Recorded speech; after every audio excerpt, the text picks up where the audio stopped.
As far as new frontiers,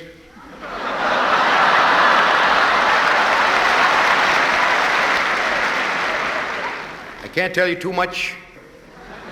I can tell you Jockey's fine, and we're all fine right here. You know, I was thinking, funny, I don't know why Kennedy came to mind, but it's almost a Walter Brennan, if you think about it. You know, Walter Brennan talks like this, Dan, down in the valley. And if you sort of change it a little to Kennedy and frontiers and going ahead as far as the campaign goes, it's pretty close.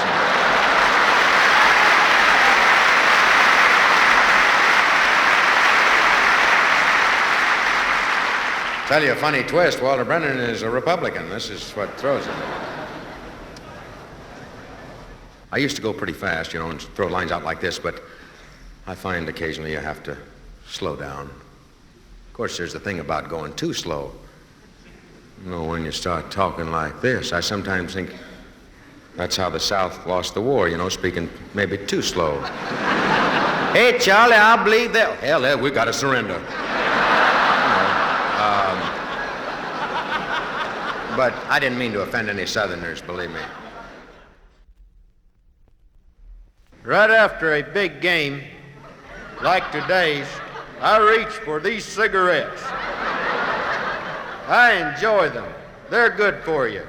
I smoke as many as 40, 60, 100 a day.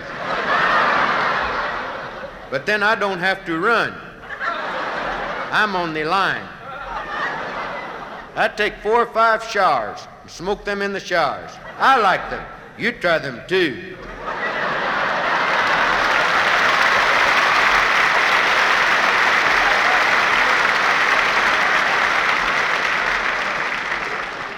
Some of those guys are kind of funny to watch, Wild scene to catch them in the showers, Oh, hi there.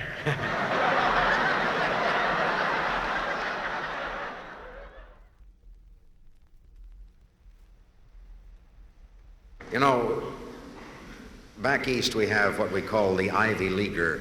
I'm sure you see him. I wear Ivy League suits. I also have some Robert Hall pants.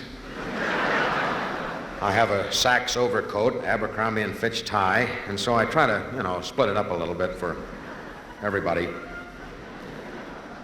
But this Ivy Leaguer, I don't know exactly where he comes from. He's a strange breed. Whether he was born, light failed. It's all over, friends. The sun went out.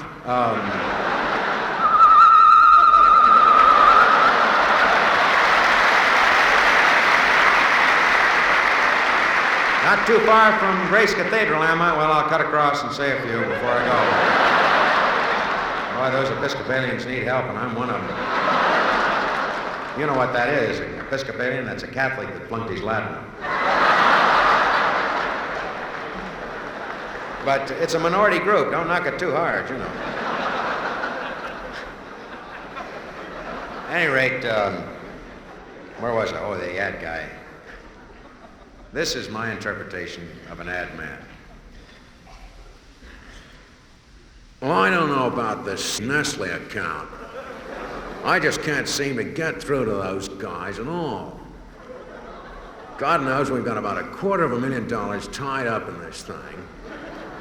And I'm not kidding, Dink. I'm just out of my skull as to what to do. I don't know, I can't take it anymore. I mean, this thing of commuting is too much. And I've had to take the train, and now it's drive a little sports car, and my nerves are just so frayed that I can't take it. I'm home once a week, and the kids bug me to death. I see them for about 16 minutes, and I just go out of my mind. But I did a fun thing this last winter. Mogo and I, which is my wife, a great gal, a fantastic gal.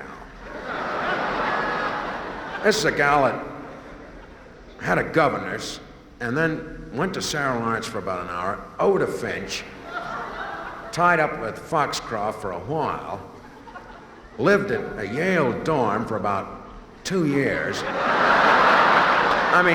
Let's face it, this gal's been around. But she's still class. This is no, bimbo. So, At any rate, I was just all tied up inside as to what to give her for Christmas. So I bought her a $75,000 boat, and she turned right around and gave me the same thing. I mean, his and hers. And what we did was race down to Nassau, around the island, came back up, and the trophy was, loser gets the children for the holidays.